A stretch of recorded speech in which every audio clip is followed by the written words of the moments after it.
Anyway, moving on to a heavyweight battle. Yeah, you got to be excited for this because it's your boy. It's your boy's first showing in the UFC. Daniel Cormier.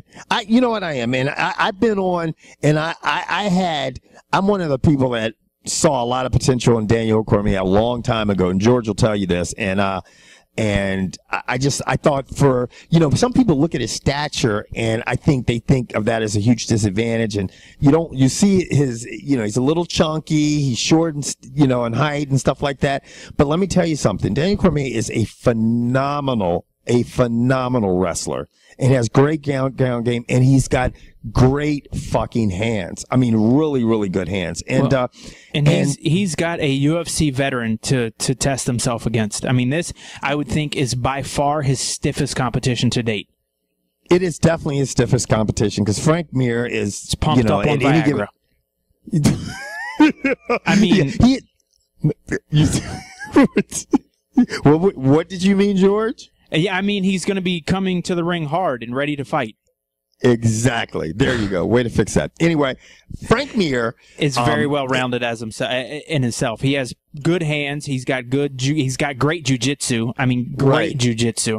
So and I think on any given good night, when you see Frank Mir at his best, he can hang with anybody when he's fighting his best. Unless you're Brock Lesnar.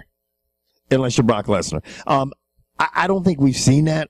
As of lately with Frank Mir, and I think everybody that goes up against Daniel Cormier, I mean, ends up just getting the short end of the stick, man, because the guy is impressive. He always comes in with the game plan. He trains with the current heavyweight champion. I've got to go with Daniel Cormier, and you know what?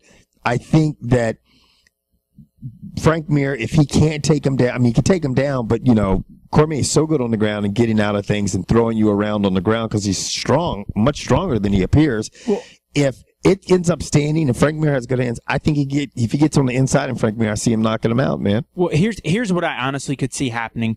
Keeping it standing, Cormier clips him because we've seen Mir get clipped and go to the mat. Right. Mir's on his back, but he's in guard, and Cormier dives into it. If he's smart, he stays out of it and makes Mir stand up. Because if he goes into Mir's guard, Mir is deadly off his back, and he could end up, getting tapped. So I think in the first round, you'll see, I think Cormier's going to clip him, and Mir's going to be on his back. And then right then and there, that's going to tell you how the fight's going to go. If he dives into his guard, he's possibly going to put himself in harm's way, and I don't know if he can get out. But if he's smart, he backs off and makes Mir stand back up. So I think Cormier, he might not be the favorite. I'm not sure who is. But I think Cormier should win this fight. Daniel Cormier is actually, he's a heavy favorite in this. Is he a heavy? Okay. All right. Well, if he's a heavy favorite, I understand why. He's younger, quicker, stronger.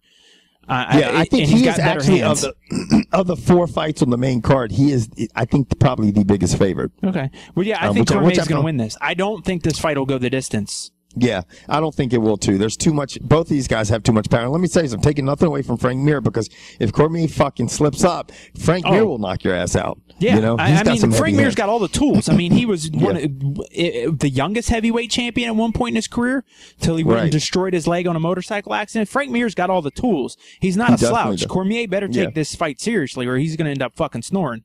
Yeah, Frank Mir. Yeah, he's a scary fighter, man, because he has a lot of weapons in his arsenal. He's, like you said, he's very well rounded, and he's got a lot of power. That motherfucker's a 5'2" player. I think Frank Mir, if he dropped some weight and he really got in great shape, I think he'd be much more scary, just a scarier fighter. But I think sometimes we just see such a big Frank Mir and he's heavy, and I think he gets winded. Well, he tried to play that size game with Brock Lesnar, and I thought that was a mistake. I thought he always looked better in the low, in the 220s to 230 range, not in the 250 to 260 range. He tried to play the size game, and I think it bit him in the ass. Yeah, it really has bit him in the ass. It probably hurts really bad. You might want to tend to that injury. So sweet Jesus. Comical, brash, and sometimes politically incorrect. The Uncut Sports Show. Non-traditional sports coverage delivered the way you like it by your uncensored co-hosts, Kevin White and George Bedford.